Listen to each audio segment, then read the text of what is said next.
बिस्मिल्लाहिर्रहमानिर्रहीम। तो अब हम स्टार्ट करने जा रहे हैं about stomach, digestion, churning and melting. तो अब हम पढ़ेंगे कि स्टमक कहाँ पे लोकेटेड है, इसके क्या काम है। ठीक है, तो वो कहता है स्टमक जो है it is a dilated part of elementary कनाल। आपने पढ़ा एलिमेंट्री कनाल एक पूरी कनाल है, माउथ से लेके फ्रॉम माउथ से स्टार्ट होती है और एनस तक जाती है। ठीक है, तो इसका जो एक डायलेटेड पार्ट है, डायलेटेड का मतलब है खुला हिस्सा जो है वो स्टमक है। देखें ये जो ट्यूब आ रही है, आपने ये नज़र आ रहा है आपको ये ट्यूब, और ये ट्यूब कितनी बड़ी हो गई है तो ये ट्यूब ही, लेकिन ये बढ़ कितनी मोटी हो गई है, डायलेट हो गई है। इसको हम स्टमक कहते हैं। ठीक है, ये जे शेप होता है, आप ये देख रहे हैं जे की शेप है, ये देखें ना, जैसे जे शेप ऐसे होता है ना, ये देखें ये जे शेप्ड है। उसके बाद वो कहता है लोकेट करता है लेफ़्ट साइड पे, हमारी लेफ़्ट साइड पे, दाएं नहीं बाएं जानिब होता है, और बीनीथ होता है डायाफ्राम के। ठीक है, लंग्स होती हैं ना, मैं आपको बताता हूँ, ये हमारी लंग्स हैं। ठीक है, लंग्स ऐसे में बना रहा हूँ, उसके नीचे डायाफ्राम होता है। तो डायाफ्राम इसका इधर से एसोफेगस आ रहा होता है, इधर से इस नाली जो ट्रेकिया है, जो सांस की नाली है, उसके पीछे से एसोफेगस आ रहा होता है, और यहाँ पे इस तरह का स्टमक होता है, इस तरह का, और फिर आगे ड्यूडिनम और सारी चीज़ें। तो ये जो है ये डायाफ्राम है, तो ये डायाफ्राम के नीचे होता है।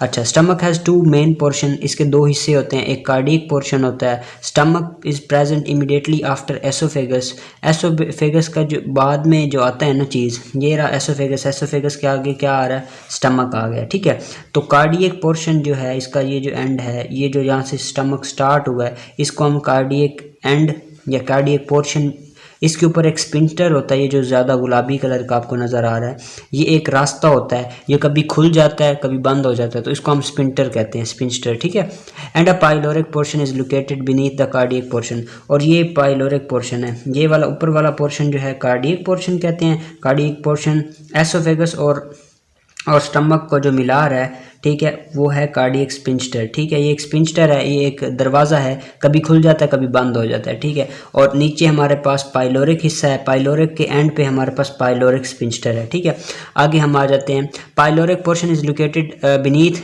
ये कार्डियक पोर्शन के नीचे, बीनीथ का मतलब होता है नीचे, कार्डियक पोर्शन के नीचे कौन सा पोर्शन है, ऊपर वाला ये वाला हिस्सा कार्डियक पोर्शन है, और ये नीचे वाला पाइलोरिक पोर्शन है, ये जो नीचे ये वाली जगह है। ठीक है, आगे वो कहता है stomach has two sphincters, stomach के दो स्पिंस्टर होते हैं। ये ओपनिंग होती है किस चीज़ की, गार्डेड बाय मसल्स, ये हमारे मसल्स की ओपनिंग होती है, ये इस तरह का एक स्पिंस्टर होता है। ठीक है, इस तरह का एक स्पिंस्टर होता है, कभी ये बंद हो जाता है कभी खुल जाता है, कभी बंद हो जाता है कभी खुल जाता है। तो इसका एक फंक्शन होता है कि इसने खुराक को, जब खुराक बिल्कुल चर्न हो जाती है, डाइजेस्ट हो जाती है, तब ये जो है स्पिंस्टर खुलता है, और जो खुराक होती है वो छोटी आंत से बड़ी, जो मैदा है उससे आगे, स्टमक से आगे चली जाती है इंटेस्टाइन्स के अंदर। ये देखें आप, ये चीज़ देख रहे हैं ना, यहाँ से ये जब खुराक बिल्कुल हो जाएगी, हज़म हो जाएगी, हमारी डाइजेशन उसकी कंप्लीट हो जाएगी, फिर अब्जॉर्प्शन के लिए वो ऐसे खुलेगा तो खुराक नीचे जाएगी, मज़ीद उसकी थोड़ी बहुत डाइजेशन भी होगी और उसके अलावा अब्जॉर्प्शन भी हो जाएगी। तो इसका ये स्पिंस्टर का काम होता है। वो कहता है कार्डियक स्पिंस्टर जो है वो स्टमक और एसोफेगस के दरमियान है, ये रहा, ये ऊपर से एसोफेगस आ रहा है, नीचे स्टमक है, तो इन दोनों के दरमियान है। While pyloric sphincter is between the stomach and small intestine, ये ड्यूडिनम जो है स्मॉल इंटेस्टाइन का एक हिस्सा है। ठीक है, जो स्मॉल इंटेस्टाइन है उसके तीन हिस्से होते हैं, ड्यूडिनम, ड्यूडिनम और इलियम। तो ड्यूडिनम जो पाइलोरिक स्पिंस्टर है वो आपस में स्मॉल इंटेस्टाइन और स्टमक को जोड़ रहा है, यही उसने बात की है। Bolus enter the stomach from the oesophagus through the cardiac sphincter, ये जो बोलस आया था, जो हमने खाने का लुकमा लिया था, वो यहाँ से एसोफेगस से स्टमक के अंदर आ रहा है, ये वो बात कर रहा है। ठीक है, और किसके ज़रिए आ रहा है, कार्डियक स्पिंस्टर से होता हुआ आ रहा है। Then the food enter the stomach, the gastric glands found in the stomach wall are stimulated to secrete gastric juice। अब जब खाना हमारे अंदर आ जाता है, जब हम खाना देखते हैं या उसकी खुशबू सूंघते हैं, तो हमारा मुंह में जो है पानी आ जाता है। इसी तरह जब हमारे स्टमक के अंदर जब खाना जाता है या बोलस जाता है, जो लुकमा हम लेते हैं वो जाता है, तो उस वक्त हमारे जो इधर के ग्लैंड्स होते हैं ना, जो स्टमक के अंदर एक ग्लैंड्स होते हैं जो कि गैस्ट्रिक जूसेस को खारिज कर देते हैं। जैसे जैसे हमारे मुंह से पानी आ जाता है, सलाइवा आ जाता है, इसी तरह जब जैसे ही बोलस मैदे के अंदर जाता है तो गैस्ट्रिक जूसेस जो हैं वो निकल आते हैं। गैस्ट्रिक जूसेस आर चीफली, ज़्यादातर ये म्यूकस के साथ, इनके अंदर म्यूकस होता है, हाइड्रोक्लोरिक एसिड यानी HCl होता है, उसके अलावा protein digest digesting enzyme pepsinogen होता है। Hydrochloric acid convert the inactive enzyme pepsinogen into the active form pepsin. अब क्या करता है, ये जो मैदा होता है वो हमारे पास तीन चीज़ें खारिज कर रहा होता है। मेनली वो कर रहा होता है म्यूकस को, हाइड्रोक्लोरिक एसिड को और प्रोटीन डाइजेस्टिंग एंजाइम, जिसको हम पेप्सिनोजेन कहते हैं। मैदा जो है ना वो पेप्सिनो यानी स्टमक जो है वो पेप्सिनोजेन रिलीज़ करेगा। फिर पेप्सिनोजेन जो है ना पेप्सिनोजेन ये क्या होता है, ये गोश्त जो हम खाते हैं ना उसको हजम करता है। अब ये जो होता है ये इनएक्टिव होता है, ये एक्टिव नहीं होता। जैसे बाइक आप किक मारेंगे तब वो स्टार्ट होगी, इसको स्टार्ट करने के लिए हमें HCl चाहिए होता है। जैसे ही HCl इसके पास जाता है तो ये पेप्सिनोजेन एक्टिव हो जाता है और फिर हम उसको पेप्सिन कह देते हैं। ठीक है, अब ये एक्टिव है, ये जो है पेप्सिन जो है ये जाके जो प्रोटीन है उसको हजम कर जाएगा। HCl also kill the micro organism present in the food. जो खाने के अंदर कोई जरासीम वगैरह प्रेजेंट होते हैं तो हाइड्रोक्लोरिक एसिड एक तेजाब है तो वो उनको भी मार देता है और पेप्सिन को भी एक्टिव, पेप्सिनोजेन को भी एक्टिव कर देता है पेप्सिन की शक्ल में। तो हाइड्रोक्लोरिक एसिड के दो काम आ गए, पेप्सिन को एक्टिवेट करेगा और माइक्रो ऑर्गेनिज्म यानी बैक्टीरिया या कोई फंजाई है या कोई भी वायरस वगैरह कुछ भी है तो उसको भी तबाह कर देगा। तो दो काम करने हैं हाइड्रोक्लोरिक एसिड ने। और पेप्सिन ने क्या करना है, pepsin partially digest protein portion of the food. जो हमारा मटन हमने खाया था यानी जो गोश्त हमने खाया था उसको हजम करेगा into polypeptide and shorter peptide. Protein को तोड़ के छोटे छोटे कर देगा। पॉलीपेप्टाइड में जो छोटे करेगा तो उनको छोटे छोटे अमाइनो एसिड की चेन में, प्रोटीन अमाइनो एसिड से बने होते हैं ना, तो छोटी चेन में, प्रोटीन एक बड़ी चेन है अमाइनो एसिड की, उसको तोड़ के छोटी चेन बना देगा। उस छोटी चेन को पॉलीपेप्टाइड कहते हैं। ठीक है, तो उसमें ये कन्वर्ट कर देगा क्या भला, पेप्सिन। क्या करेगा, प्रोटीन को पॉलीपेप्टाइड में तब्दील कर देगा, छोटे मॉलिक्यूल्स में तब्दील कर देगा। अब नेक्स्ट आ जाते हैं, an interesting problem is raised here. एक अहम हम प्रॉब्लम के बारे में हम पढ़ रहे हैं। Pepsin is a powerful protein digesting enzyme. Pepsin जो है ना बड़ा ही एक पावरफुल एंजाइम है जो प्रोटीन को ना डाइजेस्ट कर जाता है। Why does it not digest the stomach wall.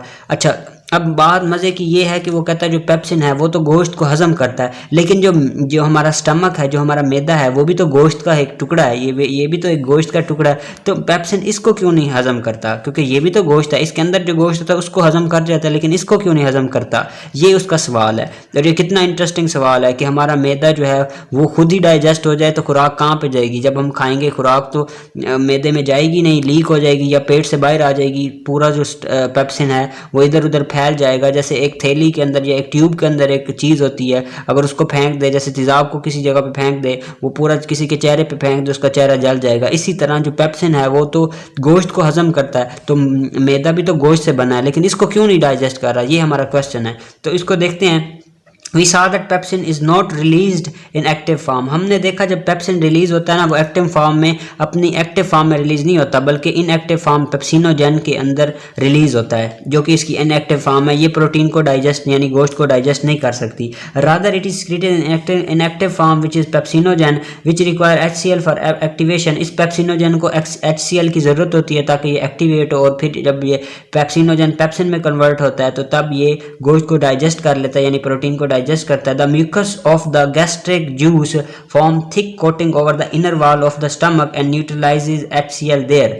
It makes pepsinogen difficult to activate and attack the stomach wall. अब मैं सारी कहानी आपको बताता हूँ, मैंने पूरी इसलिए आपके लिए पढ़ दी है। अब देखें, ये हमारा स्टमक है, मैं इधर बना रहा हूँ फिर से ताकि आपको सही से समझ आए। इसकी मैं तस्वीर इस तरह बना रहा हूँ, बस आप थोड़ा सा समझ लें। अब इसकी ना ऊपर एक लेयर होती है, किसकी भला, जो इसने म्यूकोजा सिक्रीट किया था। हमने पढ़ा था ये म्यूकोजा सिक्रीट कर रहा है, तो ये म्यूकोजा की एक लेयर इसके ऊपर होती है, सबसे ऊपर जो है ना, जो गोश्त की, यहाँ तो गोश्त है ना ये वाला, इसके ऊपर एक लेयर सी बन जाती है, एक तह बन जाती है, किसकी, म्यूकोजा की। यहाँ पे क्या होता है, HCl यहाँ पे असर नहीं करता, यहाँ पे HCl असर नहीं करेगा, तो यहाँ पे पेप्सिन जो है यहाँ पे एक्टिव नहीं होगा, यहाँ पे पेप्सिनोजेन ही रहेगा। तो जो मैदे के ऊपर ये जो एक तह सी बना देता है, कोटिंग सी बना देता है, जैसे आप करंट में से तार गुजर रहा हो तो उसके ऊपर एक प्लास्टिक हम लगा देते हैं ताकि करंट आगे ना जाए। इसी तरह अल्लाह पाक ने एक ऐसा निज़ाम बनाया, जो म्यूकोजा है, जो म्यूकस है, ठीक है, वो क्या करता है, वो एक लेयर बना देता है मैदे की दीवारों के ऊपर, जिसके ऊपर पेप्सिन जो HCl है एक्ट नहीं कर पाता, ठीक है। और जिसकी वजह से पेप्सिनोजन जो है पेप्सिन में नहीं कन्वर्ट होता और मैदे की दीवार हजम नहीं होती। नहीं तो अगर ये म्यूकोजा ना होता तो मैदे की दीवार भी हजम हो जाती, लेकिन ये जो म्यूकोजा है ये लेयर बना देता है जिसकी वजह से जो मैदा है उसकी दीवार जो है वो डाइजेस्ट नहीं होती। तो ये कितना इंटरेस्टिंग एक चीज़ है हमारे लिए। नेक्स्ट आ जाते हैं, वो कहता है In stomach, food is further broken apart through the process of churning। उसके अलावा एक अमल होता है उसको कहते हैं churning, जिसकी वजह से ना खुराक जो होती है मज़ीद छोटे छोटे टुकड़ों में कन्वर्ट होती है, टूटती है। The wall of the stomach contract, अब बता रहा चर्निंग होती क्या है। The wall of stomach contract and relax and these movement help to mix up the gastric juice and the food. Churning क्या है, ये एक थैली सी है, ठीक है, ये ऊपर नीचे होती है, कॉन्ट्रैक्ट कभी हो जाता है, मैदा कभी सिकुड़ता है, कभी फैलता है, कभी सिकुड़ता है। तो सारा जो खुराक हम खाते हैं वो आपस में मिक्स हो जाती है और खुराक के साथ हाइड्रोक्लोरिक एसिड भी मिक्स हो जाता है और साथ पेप्सिन भी मिक्स हो जाता है। और इस तरह जब ये इस तरह मूवमेंट होती है तो सारी चीज़ें मिक्स हो जाती हैं, इसी को चर्निंग कह रहे होते हैं। और इससे खुराक छोटी भी हो जाती है, थोड़ी बहुत टूट भी जाती है, ठीक है। ये तो एक आम सी बात है, अगर एक बैग में हम बैग को इस तरह हिलाएं, ये एक थैली है, इसको इस तरह मैं हिलाऊं, इसी तरह हमारा मैदा जो है, हमारा स्टमक इसी तरह कर रहा होता है, तो इसके अंदर जो खुराक होगी वो मिक्स हो जाएगी। और जो गैस्ट्रिक जूस है जिसमें HCl है और पेप्सिन है, जो पेप्सिनोजन जो पेप्सिन में कन्वर्ट हो गया वो है, तो वो सारा मिक्स हो जाएगा। The churning action also produce heat which help to melt the lipid content. जो हम चर्बी वगैरह खाते हैं तो इस चर्निंग जो जैसे मैदा इस तरह हिलता है ना, इससे गर्मी पैदा होती है जिसकी वजह से जो चर्बी है वो भी थोड़ी सी पिघल जाती है, ठीक है। The starch in our bite of the bread and the protein in the mutton have, जो हमने रोटी खाई थी उसके अंदर स्टार्च था यानी कार्बोहाइड्रेट थे, और जो हमने गोश्त खाया था उसके अंदर प्रोटीन थे। हैव बीन पार्शली डाइजेस्टेड, वो हाफ तो यानी 50% जो है ना वो हजम हो जाते हैं। And the food has been converted into soup like mixture chyme, ठीक है। अब ये बहुत इंपॉर्टेंट है, हम डिफरेंस आ जाता है, हमेशा डिफरेंस आ जाता है किसका, बोलस वर्सेस काइम का। कि काइम क्या है, काइम जो है वो सोप लाइक एक साबुन की तरह एक स्ट्रक्चर बन जाता है जिसमें गोश्त जो होता है वो आधा गल चुका होता है, आधा डाइजेस्ट हो चुका होता है, और जो रोटी भी होती है वो भी डाइजेस्ट हो जाती है, और साबुन सा एक मिक्सचर सा बन जाता है, एक लिक्विड सा एक रतूबत सी बन जाती है जिसको हम काइम का नाम देते हैं। काइम जो है वो हमारा सेमी सॉलिड मैस है जो कि आधा प्रोटीन जिसमें डाइजेस्ट हो चुका है, आधा प्रोटीन हजम हो चुका है, आधा गोश्त हजम हो चुका है, और आधी रोटी यानी स्टार्च आधी हजम हो चुकी है। और ये जो है एक सोप लाइक एक सूप लाइक, सोप नहीं सॉरी मैं सोप कह रहा हूँ, सूप लाइक, जैसे सूप नहीं होता उस तरह का एक स्ट्रक्चर सा बन जाता है, इसको हम काइम कहते हैं। लेकिन जो बोलस है वो जो हम मुंह में निवाला लेते हैं जिसके अंदर सलाइवा और सलाइवरी अमाइलेज इंटर हो जाता है, मिक्स हो जाता है, उसको हम बोलस कह रहे थे, जो कि बाद में इंटर होता है एसोफेगस के अंदर। After it the pyloric sphincter allow a little mass of chyme to enter in the duodenum. अब क्या होता है, ये जो पाइलोरिक स्पिंचर है, जब ये सारी चर्निंग वगैरह मिक्सिंग वगैरह सारा कुछ हो जाता है और जो फैट होती है वो मेल्ट यानी पिघल जाती है, तो फिर क्या होता है, पाइलोरिक स्पिंचर जो है वो खुल जाता है। कैसे खुलेगा, इस तरह बंद पड़ा था ना, जब सारा प्रोसेस हो जाता है, जब काइम बन जाती है तो पाइलोरिक स्पिंचर इस तरह खुलता है और खुराक ऊपर मैदे से नीचे ड्यूडिनम यानी स्मॉल इंटेस्टाइन के अंदर चली जाती है, ठीक है। अब वो कहता है some quantity of gastric juice is always present in stomach. कुछ ना कुछ मिकदार हमेशा HCl और पेप्सिन वगैरह की प्रेजेंट होती है, हमेशा मौजूद होती है मैदे के अंदर, चाहे हम कुछ खाएं ना खाएं। When the bite of the oral cavity brain send the signal to the stomach was to secrete some of the gastric juice. जब हम कुछ खाना खाते हैं ना, अपने जहन में कुछ ले आते हैं, भाई मैंने बर्गर खाना है, तो हमारे मुंह में तो पानी आता ही आता है। इसके साथ साथ जो हमारा ब्रेन होता है ना, मैं इधर आपको बताता हूँ, ये जो हमारा ब्रेन है ना, इसके अंदर ये हमारी रीढ़ की हड्डी है, ये हमारा स्टमक है, ठीक है। ये सिग्नल जो है ना, ब्रेन जो है, हम आंखों से देखते हैं ना, यहाँ पे हमारी आंखें हैं, तो आंखें सिग्नल भेजती हैं ब्रेन को, और ब्रेन सिग्नल भेजता है इधर स्टमक को, और स्टमक जो है गैस्ट्रिक जूस जो है उसको निकाल देता है, उसको रिलीज कर देता है, जिसमें क्या होता है, HCl है, पेप्सिनोजन है, और क्या है, म्यूकस है, क्या है भला, म्यूकस है। तो इन तीन चीज़ों को निकाल देता है मेनली जो होता है स्टमक। जब हम देखते हैं कि आगे हमारे सामने प्लेट में चावल भाई पड़े हुए हैं, ठीक है, डिश पनीर पड़ी हुई है, तो इस तरह ये बात कर रहा है। When food reaches the stomach, जब खाना हमारे स्टमक तक पहुंचता है, more gastric juices are secreted according to need. जितना हम खाना खाते हैं उसके मुताबिक हमारा HCl मजीद निकल आता है, और साथ में और गैस्ट्रिक जूसेस पेप्सिनोजन वगैरह। इफ़ देयर इज़ अच्छा, पेप्सिनोजन है क्या? पेप्सिनोजन एंजाइम है, ये नहीं भूलना। हमने पेप्सिनोजन, पेप्सिन वगैरह एंजाइम के अंदर थोड़ा बहुत उसके बारे में उसको टच भी किया था कि मैंने आपको एग्जांपल भी दी थी कि पेप्सिन जो है एक एंजाइम है, पेप्सिनोजन एक एंजाइम है। पेप्सिन असल में एक्टिव फॉर्म है, पेप्सिनोजन उसकी इनएक्टिव फॉर्म है, लेकिन ये है क्या? एंजाइम है। और HCl क्या है? एक एसिड है यानी तेजाब है। और म्यूकस क्या है? ये एक सिक्रीशन है ग्लैंड की, ठीक है। If there is a little or no protein in food, अगर खाने में प्रोटीन ना हो यानी हम गोश्त ना खाएं, कभी कभार हम गोश्त नहीं खाते, सब्जी सिर्फ खा लेते हैं या चावल खा लेते हैं, इसमें गोश्त तो नहीं है, the stomach does not secrete more gastric juice. तो हम जैसे ही स्टमक के अंदर जो खाना जाता है तो उसके बाद हम स्टमक जो है ना, अगर उसमें गोश्त ना हो ना तो HCl नहीं निकालता वो, ठीक है। उसके बाद on the other hand if more protein are present in the food, अगर ज़्यादा ही हम गोश्त वाली बोटियाँ खा लें, टिक्का खा लें, कुछ चरगा खा लें, तो फिर क्या होता है? और ज़्यादा गैस्ट्रिक जूस जो है निकल आता है। Abundant gastric juice is secreted, यानी और ज़्यादा गैस्ट्रिक जूस आ जाता है या निकल आता है या रिलीज हो जाता है मैदे के अंदर ग्लैंड में से। In this case already present gastric juice begin the digestion of huge protein and to the peptide. तो इससे क्या होता है? जो हमारी गैस्ट्रिक जूस है जो पहले से मौजूद होता है वो कुछ ना कुछ डाइजेशन करता है, ऊपर से और भी आ जाता है। These peptide stimulate some of the cell of stomach wall hormone called gastrin. और एक और हार्मोन निकल आता है, एक और चीज़ निकल आती है, जो पेप्टाइड बनते हैं ना, ये क्या करते हैं? एक और हार्मोन को निकाल देते हैं। जब प्रोटीन टूटती है ना, जैसे ही प्रोटीन टूटती है ना, मैदे में से एक और चीज़ निकलती है, उसको गैस्ट्रिन कहते हैं। This hormone enter the blood is distributed in all part of body. ये क्या होता है? ये मैदे से निकलता है, मैदे के ऊपर एक नाली पड़ी होती है खून की, उसके अंदर जाएगा